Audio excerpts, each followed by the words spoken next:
மோகன் பகவத் சொல்கிறாரு, தமிழ்நாட்டில் ஆர்எஸ்எஸ் மிக பிரம்மாண்டமான வளர்ச்சி பெற்றிருக்கிறது. நல்லா நீங்கள் புரிஞ்சுக்கங்க எந்த அளவுக்கு நாடகம் போடுறாங்க. திராவிட மாடல் ஆட்சியில் சாணியை தின்னுன்றான், மூத்தத்தை குடின்றான், மாட்டு மூத்த சரின்றானுங்களா இல்லையா? அதுக்கு தமிழ்நாட்டில் இங்கே பல பேர் முட்டு கொடுக்குறாங்களா இல்லையா? எதுக்குடா அப்போ டாக்டருக்கு படிச்சு எதுக்குடா ப்ரிஸ்கிரிப்ஷன் கேட்டால் பதில் சொல்கிறாங்களா? தமிழிசை வரைக்கும் முட்டு கொடுக்குறாங்க. அப்போது எம்ஜிஆர் அவர்கள், எம்ஜி ராமச்சந்திரன் அவர்கள் இறந்து விட்டார் என் நண்பர், எனக்கு ஓட்டு போடுங்க சொன்னது யார்? கலைஞர் தானே. இதை விட அக்ரெசிவாக களத்தில் இறங்கக்கூடிய வேலை இந்த படம் வேலையை முடிச்சுட்டா திமுக முடிக்கிறது தான் முழு வேலைன்னு டாப்பில். அதை தாண்டி இன்றைக்கும் விஜய் களத்துக்கு வரல. ஒரு இடத்துல போராட்டம் பண்ணியே தெரியும் இந்த திமுகவை எதிர்த்துன்னு சொல்லிட்டு விஜய் வந்து ஒரு இடத்துல உட்கார்றாரு. என்ன நடக்கும் தெரியும்? வெளியே சட்டம் ஒழுங்கு பிரச்சனை வந்தாலும் வரலாம். விஜய் தொட்டைனாக்கா விஜய் நினச்சா உண்மையாலுமே உங்களை முடிக்கணும் முடிவு பண்ணிட்டான்னு வச்சுங்களேன், 3 நாளில் உங்கள் ஆட்சியை முச்சந்தி கொண்டு வர முடியும்.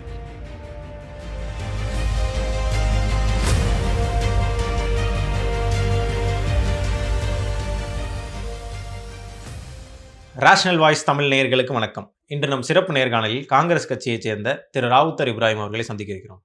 வணக்கம் சார். வணக்கம் சார். நேற்று பார்த்துக்கிட்டிங்கன்னா பார்லிமெண்ட்டில் வகுப்பு போர்டு திருத்த சட்டம் பாஸ் பண்ணியிருக்காங்க சார். பில்லு ஒன்று பாஸ் பண்ணியிருக்காங்க.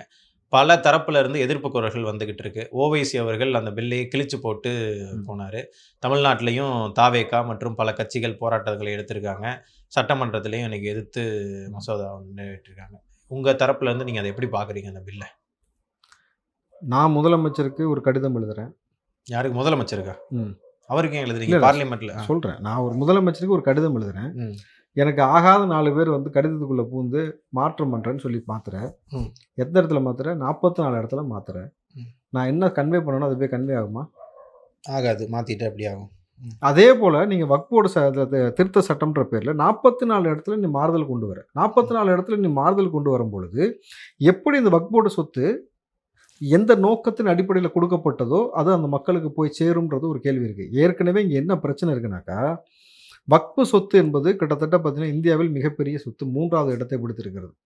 இராணுவமாக இருக்கட்டும், அதுக்கப்புறம் ரயில்வே துறையாக இருக்கட்டும், அதில் இருக்கக்கூடிய சொத்தை தாண்டி அடுத்த 3வது இடத்துல வக்போர்டு சொத்து இருக்குது. அவ்வளோ சொத்துக்கள் 3வது இடத்துல இருக்கிற 3வது இடத்துல இருக்கக்கூடிய சொத்துக்கள் வக்போர்டு சம்பந்தமாக, தமிழ்நாடு வக்போர்டு அந்த வக்போர்டு சட்டம் சம்பந்தமாக இத்தனை ஸ்கூல் இருக்குது, இத்தனை காலேஜ் இருக்குது, இத்தனை ஹாஸ்பிட்டல் இருக்கானாக்கா இல்லை. ஏன் இல்லைனாக்கா, பெருவாரியான சொத்து முதல்ல வக்போர்டுக்கு சொந்தமான சொத்து இஸ்லாமியர் கையிலே இல்லை. எந்த நோக்கத்தின் அடிப்படையில் கொடுக்கப்பட்டதோ அந்த நோக்கத்தின் அடிப்படையில் இங்கே செயல்படுத்துவதற்கு வழிவிடாமல் இங்கே இருக்கக்கூடிய அரசியல் பெருமுதலைகளும் ரவுடிகளும் பல நபர்கள் வந்து அதை ஆக்கிரமித்து வச்சுக்கிட்டு இருக்கான். இப்போ நம்ம என்ன சொல்கிறோன்னா, அந்த சொத்தை மீட்டு கொண்டு வருவதற்கு தான் வக்போர்டு ஒரு போட்டிருக்கு. இல்லை, அதுக்கு தான் அவங்க சொல்கிறாங்களே அந்த இதை, அதுக்கு தான் நாங்கள் இப்போ இஸ்லாமியர்களுக்கு ஹெல்ப் பண்ணுறதுக்காக தான் அந்த சட்டத்தை நாங்கள் கொண்டு வந்திருக்கோம் அப்படின்ட்டு தானே அவங்களும் கிளைம் பண்ணிக்கிறாங்க. பிஜேபி அப்புறம் ஆட்சி நான் கழட்டுறதுக்கா இருக்கு? ஆட்சி எதுக்கு இருக்கு? அதுதான் சார் பில்லு கொண்டு வந்திருக்காங்க. அப்புறம் ஆட்சி கழட்டுறதுக்கா இருக்கு? ஒரு முதலமைச்சர் என்ன செய்யணும், அது என் சொத்து. இப்போ நான் கேட்குறேன், இந்த திருத்த சட்டம் கொண்டு வரையில நான் கேட்குறேன், உன் வீட்டு சொத்தை எனக்கு பாதி கூட நான் கொடுப்பியா? நீ கொடுக்க மாட்டேன். அதை நான் மீறி எடுத்தா என்ன செய்வேன்? வழக்கு போடுவேன், கேஸ் போடுவேன், உனக்கு அதிகாரம் இருந்துச்சுன்னா போலீஸை வச்சு தூக்குவேன், எல்லாம் செய்வேன். அதே போல் வக்பு சொத்தை பல பேர் ஆக்கிரமித்து வச்சிருக்கான்னு சொன்னால் அதை மீட்டு கொடுக்க வேண்டியது ஒவ்வொரு மாநில அரசு. அந்த மாநில அரசு அந்த வேலையை செய்யணுமே தவிர அதை விட்டுட்டு நீங்கள் வக்போர்டுலேருந்து ஒரு திருத்தம் கொண்டு வரணும் பொழுது இது 2 சிக்கல் ஏற்படுது. வக்போர்டில் நீங்கள் வந்து திருத்தம் கொண்டு வரீங்க, ரைட்டு. அதில் என்ன இன்னொரு திருத்தம் கொண்டு வந்திருக்கீங்கனாக்கா, வக்போர்டுக்கு கொடுக்கப்படக்கூடிய சொத்து இஸ்லாமியர் மட்டும் இல்லை, பல நபர்கள் கொடுத்துருப்பாங்க. ஆமாம். அது 2வது, அந்த குடும்பத்தை சார்ந்த நபர்களே கிளைம் பண்ணால் கூட அது முடியாது, சட்டப்படி செல்லாது. அதை பாதுகாக்க தான் ஒரு சட்டம். இன்றைக்கு நீங்கள் வேளாங்கண்ணி கோயிலுக்கெல்லாம் போகக்கூடிய நபர்கள்லாம் இருப்பாங்க. அங்கே வந்து நேர்த்திக்கடன் வச்சுட்டு இந்துக்கள் எவ்வளோ பேர் போயிட்டு எவ்வளோ விஷயம் கொடுப்பாங்க, ஃப்ரெண்ட்ஸே நிறைய பேர் கொடுப்பாங்க. இப்போ அதே போல என்னன்னாக்கா, இப்போ தர்காக்கள் போகக்கூடிய நபர்கள் நேர்த்திக்கடன் வச்சுட்டு சொத்தை கொடுக்கணும் முன் வந்தால் நீ 5 வருஷம் இஸ்லாமியர்ன்றான். ஆமாம், 5 வருஷம் இஸ்லாமியராக இருந்தால் தான் உன்னால் கொடுக்க முடியும்னு சட்டம் திருத்த கொண்டு வந்து. உதவி செய்வதற்கு நீ எப்படா ஒரு மதத்துக்குள்ளே கொண்டு போக சொல்லுவேன்? இது எவ்வளோ மோசமான ஒரு இது புரியுது அவங்களுக்கு? அப்போனாக்கா அவனால் வந்து இஸ்லாத்துக்குள்ளே வரக்கூடாது, அப்போ இஸ்லாமியர்களுக்கு உதவி செய்யக்கூடாது. நோக்கம் அதுதான். அவன் நோக்கம் ரொம்ப தெளிவாக போகிறான். ஏன்னா அவனுடைய சித்தாந்தம் என்னன்னாக்கா, 100 வருடம் முடியும் பொழுது ஆர்எஸ்எஸ் வந்து இந்தியாவை ஹிந்து ராஷ்டிரம்னு அறிவிக்கணும். இன்றைக்கு முத்துவேல் கருணாநிதி ஸ்டாலின் ஆட்சி நடந்து கொண்டிருக்கிறது, திமுக ஆட்சி நடந்து கொண்டிருக்கிறது. மோகன் பகவத் சொல்கிறாரு, தமிழ்நாட்டில் ஆர்எஸ்எஸ் மிக பிரம்மாண்டமான வளர்ச்சி பெற்றிருக்கிறது. நல்லா நீங்கள் புரிஞ்சுக்கங்க எந்த அளவுக்கு நாடகம் போடுறாங்க. திராவிட மாடல் ஆட்சியில் எப்படி சாத்தியம்? நீ எதிர்க்கிறன்ற பிஜேபி ஆர்எஸ்எஸ் எப்படி அவ்வளவு அவங்க எதிர்த்து தானே சார் இருக்காங்க. இன்னைக்கு கூட எப்படி வளர்ந்துச்சு? அதுக்கு பதில் சொல்லி இன்னைக்கு கூட என்ன செஞ்சிருக்காங்க? சட்ட திருத்தத்துக்கு எதிராக இது பண்ணியிருக்காங்க. இந்த சட்டமன்ற திருடன் கத்திட்டு ஓடுவான் தெரியுமா, அவனை தான் முதல்ல நம்பக்கூடாது. கிட்டத்தட்ட அந்த வேலை தான். யார் திருடன் யார் கத்திட்டு ஓடுறது? கத்திட்டு ஓடுறது திமுக தான். அதில் உள்ள திருட்டு போய் தான் மேலே திருடவும் செஞ்சுருப்பான். ஏன்னாக்கா ராமேஸ்வரத்துக்கு இன்னைக்கு வந்து நீங்கள் ராமேஸ்வரத்துக்கு பிரதமர் மோடி வருகிறார், வரப்போகிறார். அதுக்கான ஏற்பாடு நடந்து கொண்டிருக்கிறது. அங்கே இருக்க மசூதியோடைய மினாராவில் அல்லாஹ் அக்பர்ன்ற வார்த்தையை துணியை போட்டு சுற்றி மறைக்கிறான். நீங்கள் நடந்தது வார்த்தை இருந்தால் என்ன செய்ய போகுது? அதைத்தான் கேட்கணும். முத்துவேல் கருணாநிதி ஸ்டாலின் தானே ஊப்பியாது. அங்கதான் ஒரு ஆள் புல்டோசர் வச்சு இடிக்கிறாரு. யூபியில பண்ணாலும் அது தப்பு தானே? யூபியில பண்ணாலும் அது தப்பு தானே? ஏங்க அவங்க ஊர்ல அவங்க என்ன வேணாலும் பண்ணிட்டு அதை சரின்னுவானுங்க. சாணியை தின்னுன்றான், மூத்தத்தை குடின்றான், மாட்டு மூத்த சரின்றானுங்களா இல்லையா? அதுக்கு தமிழ்நாட்டில் இங்கே பல பேர் முட்டு கொடுக்குறாங்களா இல்லையா? எதுக்குடா அப்போ டாக்டருக்கு படிச்சு எதுக்குடா ப்ரிஸ்கிரிப்ஷன் கேட்டால் பதில் சொல்கிறாங்களா? தமிழிசை வரைக்கும் முட்டு கொடுக்குறாங்க. அப்போது நீ எந்த மண்ணில் பிறந்திருக்க, எந்த சித்தாந்தத்தில் இருக்கலாம் உனக்கு தேவையில்லை. அந்த கட்சி என்ன சொல்லுவது அப்படியே சொல்லக்கூடிய நீ இன்றைக்கு ராமேஸ்வரத்துக்கு அவர் வரதுக்கு ஏற்கனவே மோடி இதே வேலை செஞ்சாப்புல. என்னது, வெளிநாட்டு அதிபர் வரும்பொழுது ஏழைகள் இருக்கக்கூடிய பகுதி திரைச்சீலையிட்டு மறைச்சிங்க. இன்றைக்கி அதை முத்துவேல் கருணாநிதி ஸ்டாலின் ஆட்சி வந்து ராமேஸ்வரத்தில் இஸ்லாமியருடைய மசூதியில் இருக்கக்கூடிய அல்லாஹ் அக்பர்ன்ற வார்த்தையை மறைக்கிறேன்னா நீ யார்ரா? நீ அப்போ எனக்கு அவன் டேஞ்சரா நீ டேஞ்சரா? இவங்க தானே சொல்கிறாங்க சிறுபான்மையினருக்கு நாங்கள் தான் காவலர்கள்ன்றாங்களே. அந்த லட்சணத்தை தான் நம்ம சொல்லிட்டு இருக்கிறான்ல. நீ இப்போது நல்லா புரிஞ்சுங்க, தமிழ்நாட்டு மண்ணில் பொறுத்த வரைக்கும் பிஜேபி எவன் முதுகிலாக ஏறி சவாரி பண்ணால் தான் உள்ளே வர முடியும். அதை மக்களே பார்த்துப்பாங்க. புரியுதுங்களா? அதிமுக ஏறி சவாரி பண்ணால் பிஜேபி வந்து திமுக மிரட்டிக்கிட்டு இருக்கு. 2 பேர் முதுகில் எல்லாரும் ஏறி வரலான்னு அவன் முயற்சி எடுத்துக்கிட்டு இருக்கிறான். அது மக்கள் பார்த்துப்பாங்க, பிரச்சனை கிடையாது. ஏன்னா 40க்கு 40 ஏன் கொடுத்தாங்கனாக்கா ராகுலா மோடின்னு வரும்போது மோடி தேவை கிடையாதுன்றதுக்காக கொடுத்தது தான். ஸோ இந்த நிலைமை ஒரு பக்கம் போயிட்டு இருக்கானா, நீ உன் கையில் ஆட்சி அதிகாரம் கொடுத்துருக்கோம், நீ தாண்டா எங்களுக்கு மோஸ்ட் டேஞ்சரஸாக இருக்க திமுக. நீ வந்து இஸ்லாமியர்களுடைய மசூதியில் இருக்கக்கூடிய அல்லாஹ் அக்பர் வார்த்தையை மறைக்கிற மோடியை குளிர்விப்பதற்காக பொழுது இப்போ நீ யார்? நீங்கள் எதிரியை கூட வந்து நீ எளிமையை நீங்கள் நம்பிட்டு போயிடலாம், சில நேரத்தில் வந்து போயிடலாம். ஆனால் துரோகி இருக்கான் பாருங்கள், என்றைக்கும் எப்பயுமே இதுதான் செய்வான். இது உங்கள் அப்பங்காலத்துலேருந்து பழக்கம். எம்ஜிஆர் அவர்கள், எம்ஜி ராமச்சந்திரன் அவர்கள் இறந்து விட்டார் என் நண்பர், எனக்கு ஓட்டு போடுங்க சொன்னது யார்? கலைஞர் கருணாநிதி. ஒருவேளை உயிரோடு வந்து விட்டால் நான் ஆட்சியை கொடுத்து விடுகிறேன். வார்த்தையோட ஜாலங்களை கவனிங்க. செத்துட்டு எப்படி உயிரோட வர முடியும்? ஒருவேளை வந்துட்டா கொடுக்கலாம். அப்போ சாக குணமடைந்து வந்து விட்டாலும் தான் சொன்னார், உயிரோடுன்னு சொன்னார். உயிரோடு வந்து விட்டால் நான் கொடுத்து விடுகிறேன்னா அப்போ என்ன அர்த்தம்?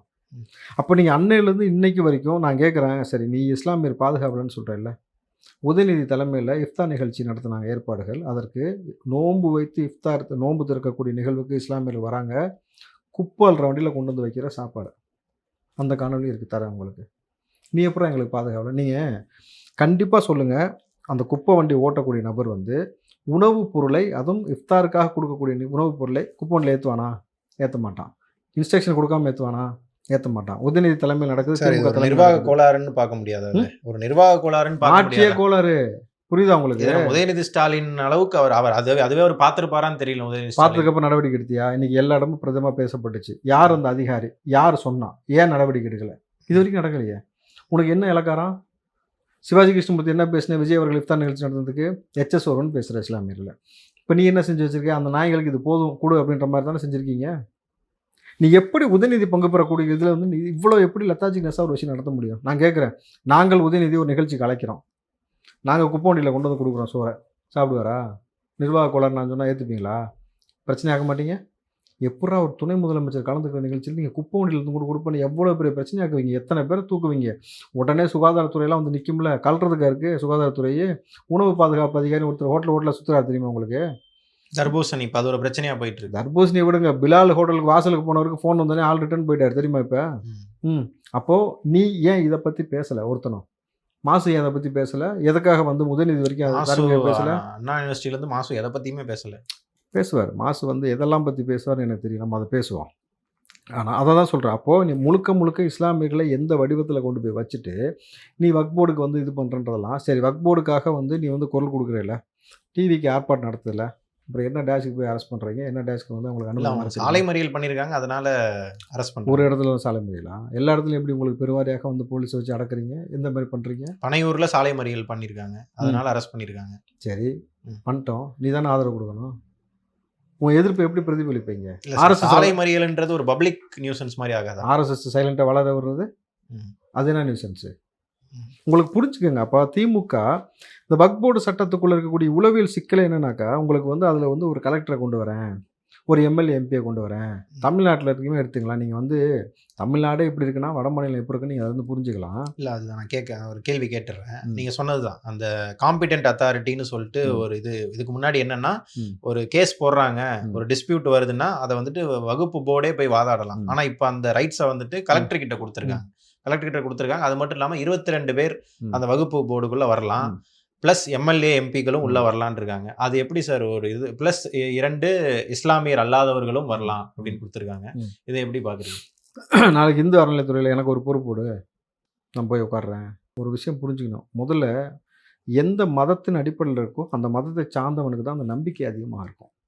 அவன் தான் துடிப்பான். முதல்ல நம்பர் 1. 2வது, இன்றைக்கி திமுகவே எடுத்துக்கங்களேன். உதாரணத்துக்கு 0ல் ஆரம்பித்த லைஃபு யாருக்கு? ஜெகத் ரட்சகன்லேருந்து பொன்முடியிலேருந்து அவங்க லைஃப் ஆரம்ப கட்டம் 0ல் ஒன்றுமே இல்லாமல் இருந்த ஆளுக்கு இன்றைக்கி எத்தனை லட்சம் கோடிக்கு அதிபதினு உங்களுக்கு தெரியுமா? இவங்க ரியல் எஸ்டேட் மாஃபியாவில் எந்த அளவுக்கு பண்ணிகிட்டு இருக்காங்கன்னு உங்களுக்கு தெரியுமா? சரி, இவங்களுக்கு இவ்வளோ சொத்து வந்திருக்குல்ல, எப்படி வந்துச்சு? செக்கல்த்தியா, கல்லுடைச்சியா, எப்படிப்பா இவ்வளோ வந்துச்சு? அமைச்சராக இருந்திருக்காங்களா சார் பல ஆண்டுகளா? அப்போ திருட்டுருக்காங்களா? ஒரு அமைச்சரோட சம்பளம் எவ்வளோ? என்ன இப்போவே 2 லட்ச ரூபாய் என்னமோ. ஒரு யூடியூப்பில் ஒருத்தன் சம்பாதிக்கிறதே இப்போ அவ்வளோ சம்பாதிக்கிறான் தெரியுமா? யூடியூப் 2 லட்ச ரூபாலாம் ஒரு வீடியோவில் வருதுன்னு சொல்லிட்டு இருக்காங்க. இர்ஃபானுக்கு வருதா இல்லையா? ஆதரவு தெரிவிக்கிறீங்களா இல்லையா அவனுக்கு? நீங்கள் அவனுக்கு அவ்வளோ கோடி கோடியாக வருதில்ல. 0ல் இருந்தால் தானே அவனும் ஆரம்பித்தான். பென்ஸுக்காரிலேருந்து வீடு வாங்கிட்டான்ல. அவன் இத்தனை ஆயிரம் கோடிக்கு அதிபதியாக இருக்கானா? ஒருவேளை அவங்க இஸ்லாமியர்களை பாதுகாக்கணுன்றது இஸ்வானை தான் பாதுகாக்கிறாங்கன்னு சொல்கிறீங்களா? நல்லா புரிஞ்சுக்கங்க. ஸோ ஒன்றுமே இல்லாத நபர் இவ்வளோ பெரிய ஆதிக்கத்துக்கு வந்து 3 கோடிலேருந்து 30 கோடி வரைக்கும் வாட்ச் கட்டுற அளவுக்கு உனக்கு வளர்ந்துருக்குன்னா, அந்த மாதிரி இருக்கக்கூடிய எம்எல்ஏ எம்பி உள்ளே வந்தானா சொத்தை திருடுவானா பாதுகாப்பானா? நீங்கள் வட மாநிலங்கள் இருக்கக்கூடிய எத்தனை வந்து ஆட்சியை பேரம் பேசி கலைச்ச வீடியோ நம்ம பார்த்தோம். 300 கோடி வரைக்கும் சரிசமமாக பேசி கலைச்சாங்கன்னும் பொழுது இவர்கள் எப்படி நியாயமாக நடந்து கொள்ள முடியும்? 2. 3வது, ஒரு ஐஏஎஸ் அதிகாரி உள்ளே வராரு. தமிழ்நாட்டில் ஐபிஎஸ் அதிகாரி கள்ளக்குறிச்சி கள்ளச்சாராய மரத்தில் போய் சொன்னார். ஞாபகம் இருக்கா உங்களுக்கு? அரசாங்கத்துக்கு சாதகமாக ஐஏஎஸ் அதிகாரி கள்ளச்சாராயம் குடிச்சு சாகலை அப்படின்னு சொல்லிட்டு அந்த டிஸ்ட்ரிக்ட் கலெக்டர் சொன்னார். 5 ஐஏஎஸ் அதிகாரிகள் மணல் விவகாரத்துக்காக இடி அலுவலகத்தில் உட்கார வைக்கப்பட்டார்கள். அப்போது இங்கேயே இந்த லட்சம்லாம் வட மாநிலம் எப்படி இருக்குன்னு பார்த்துங்க. அப்போது ஒரு ஐஏஎஸ் அதிகாரி யாருக்கு சாதகமாக செயல்படுவார்? நிச்சயமாக ஆட்சிக்கு. அப்போது என் வீட்டுக்குள்ளே இந்த மாதிரி சின்ன பிரச்சனை ஒன்று இருக்குது, நான் கம்ப்ளைண்ட் கொடுத்தா நீ நடு வீட்டில் வந்து குத்த வச்சு உங்காலங்கள்லாம் உள்ளே விட்டுட்டு நீ என்னை வெளியில் போடான்னு சொல்கிறது தான் இதுக்கான. இல்லை சார், நீங்கள் சொல்கிறீங்க பிரச்சனைன்ட்டு. அதாவது பல சொத்துக்கள் வந்துட்டு வகுப்போட சொத்துக்கள் வந்துட்டு பல பேரால் ஆக்கிரமிக்கப்பட்டிருக்குன்னு சொல்கிறீங்க. அப்போ அதை ஒழுங்குபடுத்தணும்னா ஒரு சட்ட திருத்தம் கொண்டு வர்றது கரெக்டு தானே அவங்க சொல்கிறது? சரி, அப்போ நான் கேட்குறேன், வள்ளுவர் கோட்டை இதில் கட்டியிருக்காங்க. ஏரி. மதுரை நீதிமன்றம் ஏரி. ஃபீனிக்ஸ் மாலு ஏரி.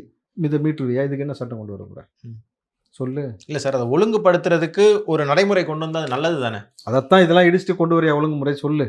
இல்லை சார், இப்போ நம்மளும் அவங்கள மாதிரியே சொல்லலாமா? இதை நம்ம ஒரு நல்லதை ஒரு இதை காமிச்சு அந்த மாதிரியே இருக்குது அப்படின்ற மாதிரி நீங்கள் சொல்ல எப்படி தம்பி? நான் அது மக்கள் இடம்.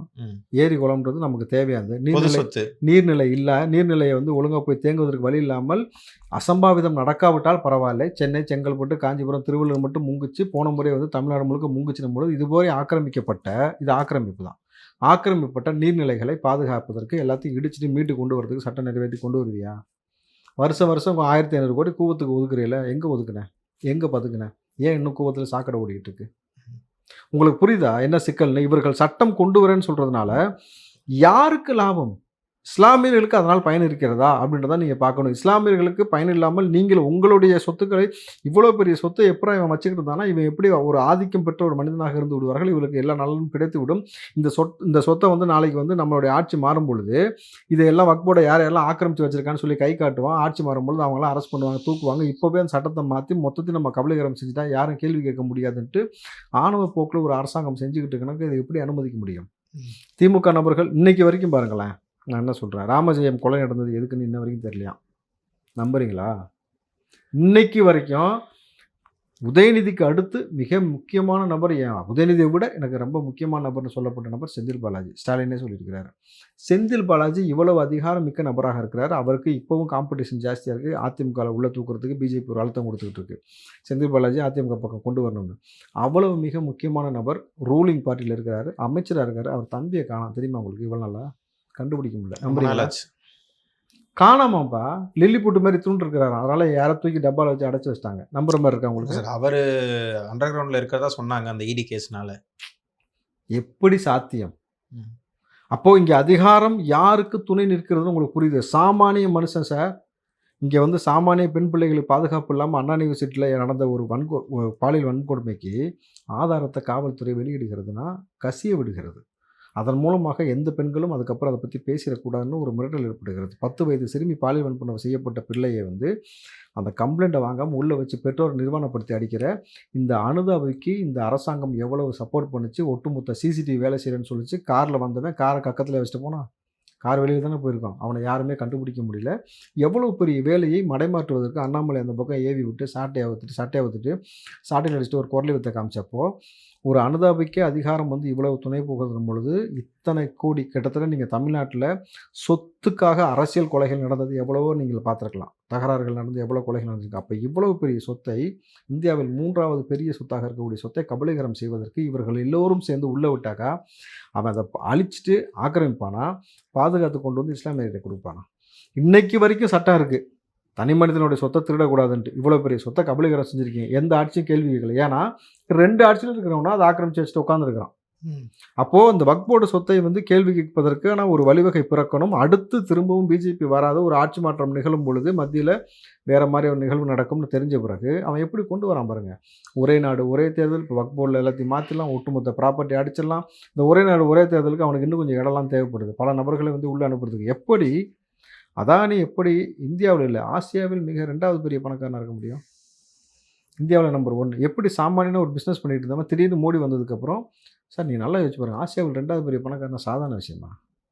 அப்போ எப்படி சாத்தியம்? இந்தியாவிலேயே முதல் பணக்காரனா சாதாரண விஷயம் கிடையாது. அமித்ஷா புள்ள ஜெய்ஷா 50,000 சம்பாரிச்சிட்டு இருந்தவன் 1 லட்சம் கோடி டேர்ன் ஓவர் அடுத்த முறை. எப்படி இன்டர்நேஷனல் கிரிக்கெட் கவுன்சிலுக்கு பிரசிடென்ட். இது எப்படி? அப்போ உங்களுக்கு தெரியுதா? எதுவுமே நேர்மையாக நடக்கலை. ஒரு சாமானியன் மாடை விற்கிறது கொண்டு போனால் அடித்து கொண்டீங்க. ஜெய் ஸ்ரீராம் சொல்கிறான்னு கட்டாயப்படுத்துனீங்க. மாட்டு மூத்தத்தை குடிக்க சொன்னீங்க, மனுஷ மூத்தத்தையும் குடிக்க வச்சிங்க. ஒரு புள்ள குரல் கொடுத்துச்சுனாக்கா அந்த வீடை புல்டோசர் வச்சு இடிக்கிறீங்க. உங்களுடைய ஆதிக்கம் அதிகபட்சமாக அரக்கத்தனமாக போயிட்டு இருக்கணும் பொழுது நீ திருடுவதுக்கு தான் இந்த வேலையை செய்கிறீங்கன்றது அப்பட்டமாக தெரியுதுன்றது தான் பலருடைய குற்றச்சாட்டாக இருக்கணும் பொழுது நீ நல்லது செய்கிறேன்னு சொல்லிட்டு ஏங்க நான் கேட்குறேன், ஓனாய் வந்து பாதுகாவலுக்கு நான் காவலுக்கு நிற்கிறேன், புலிக்கூண்டுக்குள்ளே குழந்தைய விட்டுட்டு போங்க நான் பத்திரமா பார்த்துப்பேன்னு சொல்லி நம்புவீங்களா? அப்படி தான் பிஜேபி சொல்கிறது. அவங்க சொல்கிறாங்கன்றதுக்காக நம்ம எடுத்துக்கொள்ள முடியாது.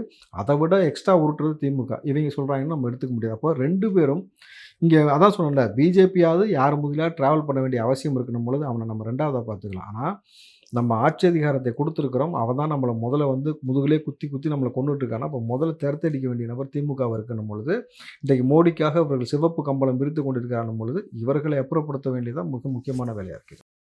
இப்போது இன்னைக்கு சட்டமன்றத்தில் வந்துட்டு ஒரு இது பேசியிருக்காங்க. நீட்டு அனைத்து கட்சி கூட்டம் அடுத்த வாரம் கூட்டம் போடுறாங்க. திரும்ப அந்த நீட்டுன்ட்டு அதிலே சுற்றிட்டு இருக்காங்களே சார், அது என்ன? அதுக்கு ஒரு வந்த கையெழுத்து போடுறேன்னாங்க. கிட்டத்தட்ட கடைசி பட்ஜெட்டும் முடிஞ்சிருச்சு. இன்னும் எண்ணி பார்த்தா இன்னொரு கிட்டத்தட்ட ஒரு 10 மாதம் தான், 10-12 மாதம் தான், 10 மாதம் தான் கிட்டத்தட்ட ஆட்சி இருக்குது. ஆனால் இப்போ வரைக்கும் அந்த முதல் கையெழுத்து போடவே இல்லை. அது திரும்பியும் அனைத்து கட்சி கூட்டம் முதல்ல இருந்து ஆரம்பிக்கிறாங்க. அது எப்படி பார்க்குறீங்க? மக்கள்கிட்ட கேளுங்க. காரி துப்பிட்டு போயிட்டே இருப்பான். வேறு எதுவுமே அதை பற்றி பேச மாட்டாங்க. அவங்க முயற்சி எடுத்துட்டு தான் இருக்காங்க. இது என்ன முயற்சி? மானகட்ட முயற்சி. இது சாத்தியம் இல்லை. ராசா சொல்லியிருக்காப்லையா? அவங்க கட்சியை சேர்ந்த ராசா சொல்லியிருக்கிறாப்புல, இது சாத்தியம் இல்லைடா, ஏன்டா முட்டாத்தனமாக அது சரிங்கன்னு கேட்டிருக்காப்புல. இப்போ அந்த வீடியோ கொண்டு போய் அவங்கள்ட்ட காட்டுங்க முதலமைச்சர்கிட்ட. அவ்வளோதான் நான் சொல்ல முடியும். இது மாதிரி என்ன சொல்கிறது? ஏன்னா எது சாத்தியம் இல்லைன்னு தெரிகிறதோ அதை எடுத்துக்கொண்டு நாடகம் ஆடுவதே திமுகவுடைய வேலையாயிருக்கு. அப்போ கடைசி வரைக்கும் என்னென்னாக்கா நான் பிஜேபி எதுக்குன்ற மாதிரி ஒரு வேலையை வந்து இங்கே கட்டமைப்பதற்காக செய்கிறதே தவிர, நான் கேட்குறேன், இவ்வளோ செய்கிற அரசாங்கம் நீட்டுக்கு பயிற்சிக்கு தமிழ்நாட்டில் இனிமேட்டு ஃபீஸ் கிடையாது. ஒரு அரசாணை வெளியீடு. அதுக்கு துப்பு இருக்கா அவனுக்கு? அரசாங்க பள்ளியிலே எல்லாத்துக்குமான ஃபீஸ் ஸ்ட்ரக்சர் வாங்கி, அது அரசாங்க பள்ளியிலே எல்லோரும் கட்டாயமாக நீட் பயிற்சி கொடுக்கப்படும். தனியார் பள்ளிகளும் கட்டாயமாக கொடுக்கணும். தனியாக அதுக்காக நீட்ஸ் கோச்சிங் சென்டர் வச்சாக்கா என்ஜிஓ மூலம் வந்து தெரியுமா ஃபண்டு, சிஎஸ்ஆர் ஃபண்டுன்னு சொல்லுவாங்க. அது மூலமாக நீங்கள் வந்து ஃப்ரீயாக கோச்சிங் கொடுக்கணுமே தவிர மாணவ பிள்ளைகள்கிட்ட வாங்கக்கூடாது. ஒரு அரசாணை வெளியீடு துப்பு இல்லை. நீ என்ன நீட்டுக்காக வந்து உசுரை கொடுக்குறேன் மசுரை கொடுக்குறேன்னு நடிச்சிட்டு கிடக்குறீங்க. அடுத்த வாட்டி மறுபடியும் உண்ணாவிரதம் அனிதா வச்சுட்டு அழுகிற மாதிரி ஒரு சீனு. போன முறை அனிதா மரணம் அடைந்த அந்த தினத்தன்று உதயநிதி ஒரு பதிவு கூட போடல. கார் ரேஸ் விட்டு விளையாண்டுட்டு இருந்தார் அன்றைக்கி. தெரியுமா உங்களுக்கு? அதன் பின் நிறைய மாணவர்கள் தற்கொலை பண்ணிக்கிட்டாங்க. அதை பற்றி யாரும் பேச மாட்டாங்க. இப்போ புரிஞ்சு அவங்களுக்கு நாடகம் எப்படி போயிட்டுருக்குன்னு. ஏன் இவங்க ரொம்ப நமக்கு என்ன சொல்கிறது, இன துரோகின்னு சொல்லுவாங்கல்ல, அது திமுக. சரி சார். இப்போ இன்னொரு விஷயம் என்னன்னா, நீங்க விஜய் வந்துட்டு இந்த எல்லாத்தையும் கன்சாலிடேட் பண்ணிருவாரு அப்படின்றாங்க. அவங்க இன்னைக்கு தான் தடவ கிட்டத்தட்ட ஒரு களத்துக்கே வந்திருக்காங்க. ஒரு கண்டன ஆர்ப்பாட்டம் அப்படின்னு சொல்லிட்டு. இது தொடருமா? இல்ல திரும்பவும் ஒரு ஷெல்லுக்குள்ள போயிருவாங்களா அவங்க? இத விட அக்ரெசிவாக களத்துல இறங்கக்கூடிய வேலை நீங்க தான். படம் வேலைய முடிச்சுட்டா திமுக முடிக்கிறது தான் முழு வேலைன்ட்டாப்ல. அத தாண்டி ஏன்னா இன்னைக்கும் விஜய் களத்துக்கு வரல போராட்டத்துக்கு. ஆமா. விஜய் வந்து முழுக்க முழுக்க இந்த ஒரு விஷயத்துக்காக வரதுக்காக இல்ல. கட்சி ஆரம்பிச்ச நோக்கமே இந்த திமுகவை இங்கேருந்து அப்புறப்படுத்தணும். அங்க மத்தியில இருக்கக்கூடிய அரசாங்கம் மிரட்டுவதற்கு என்கிட்ட ஒண்ணும் கிடையாது. நான் டாக்ஸ் ஃபுல்லா பே பண்ணி வச்சிருக்கேன். நீ ஐடி விடுவேன், இடி வருவேன்னு ஒண்ணும் கழட்ட முடியாது. என் கட்சியில இருக்கக்கூடிய நபர வந்து நீ விலை பேசி வாங்குறதுக்கு தான் வாய்ப்பு கிடையாது. ஏன்னா 20 வருஷமா என் கூட இருந்த சாமானியன தான் நான் கட்சியில போட்டு வச்சிருக்கேன் பொழுது, உனக்கு யாரும் குடுக்காத அங்கீகாரத்த நான் குடுத்துருக்கேன்டான்னு சொல்லும்பொழுது, அவன் என் கூட நிப்பான். அதை தாண்டி வந்து நீ எவனையாவது ஆசை காமிச்சு ஒருத்தர் 2 பேர கூட்டு போலாமே தவிர, அதை தாண்டி உன்னால எதுவுமே செய்ய முடியாது. இப்போ முழுக்க முழுக்க நோக்கம் தெளிவாக இருக்காது. நீங்கள் விஜய் மீது அவதூறுகளையும் கிட்டத்தட்ட பல வன்மத்தையும் கக்கும் பொழுது, விஜய் வந்து அதெல்லாம் எதையுமே கண்டுக்காம, அது எல்லாத்தையும் ஏறி மிதிச்சு தான் சினிமா ஃபீல்ட்ல பெரிய ஆளா வந்தார். அரசியல்ல இன்னைக்கு 16 கட்சி சேர்ந்து எதிர்க்கிறீங்கன்னும் பொழுது, எங்கேயாவது விஜய் தேவையில்லாம வாய் விட்டு பார்த்தீங்களா? இல்ல. ஸ்டாலின் கூட அவன் இவன் பேசினாரு. கவனிச்சீங்களா? வர்றவன் போறவன்லாம் இவ்வளவு அரசியல் அனுபவம் ஏன் உதயநிதியும் பேசியிருக்காரு. அவனுக்கு வேற வேலை இல்ல ஆதவர்ஜுன சொன்னாரு. கேட்டிருக்கீங்களா?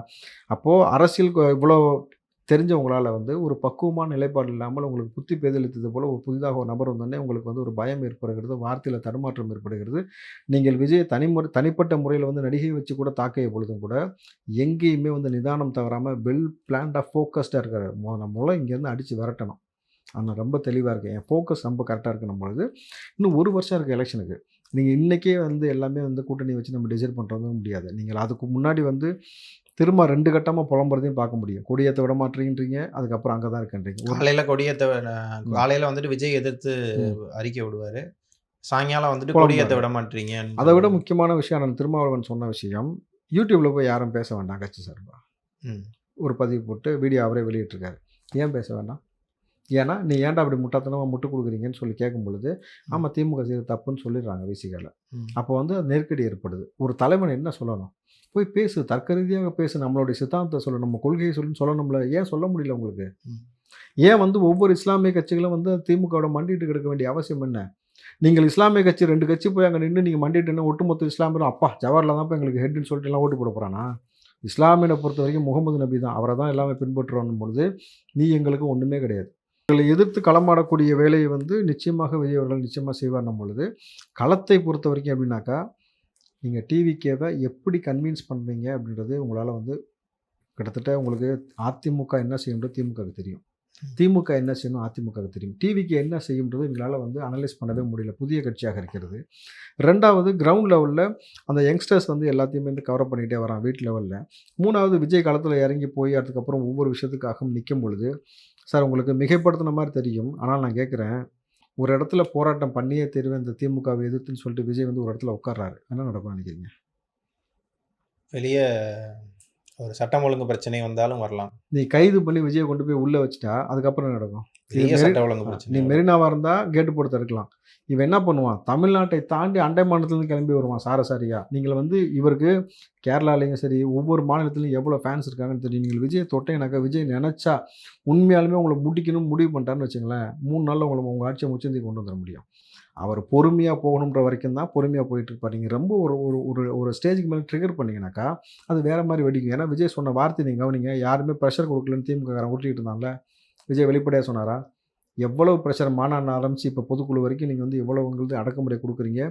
இந்த பறந்து என்ன பாகிஸ்தானில் இருக்குது, வீசா வாங்கி பாஸ்போர்ட் வாங்குற மாதிரி என் மக்களை சந்திக்க எனக்கு எதுக்கு இவ்வளோ ரெஸ்ட்ரிக்ஷன் கேட்டாரா? நான் நினச்சா அதை மீறிட்டு போயிடுவேன். தேவைப்பட்டால் அது சுனாமியாகவும் சரி நாளைக்கு வந்து சூறாவளியாகவும் மாறணும் பொழுது அப்போது எல்லா கேப்பபிலிட்டியும் இருக்குது. ஒரு தலைவன் பொது இடத்துல வந்தால் மக்கள் பேரன்பு கொண்டு நேசித்து ஓடியாந்து வந்து பேசணும். உதயநிதியோ ஸ்டாலினை போகும்போது வராங்களா? 200 கொடுத்து வெக்கம் இல்லாமல் 70 வருஷமாக ஆட்சி செஞ்சு 200 கொடுத்து கூப்பிட்டு வந்து இந்த அப்பா அப்பான்னு கத்த விட்றா. இதை விட கேவலம் என்ன இருக்குது? இப்படிலாம் ஒரு அரசியல் உங்களுக்கு ஒரு பொழைக்கிறீங்க. ஆனால் தன்னிச்சை விஜயை பார்த்தோன்னே மக்கள் இவ்வளோ பேர் வரான்ல, உளவுத்துறை ரிப்போர்ட்டை போயாகிட்டு 10 லட்சம் பேர் கூடனால, நாளைக்கு களத்தில் இறங்கும் போது எப்படி வந்து கிரவுண்ட் ரியாலிட்டி மாறுதுன்னு வெயிட் பண்ணி பாருங்கள். அன்றைக்கி தெரியும் விஜயோடைய பவர். இதுவரைக்கும் பல கேள்விகளுக்கு விரிவாக பதில் அளிச்சிங்க. நன்றி சார். நன்றி.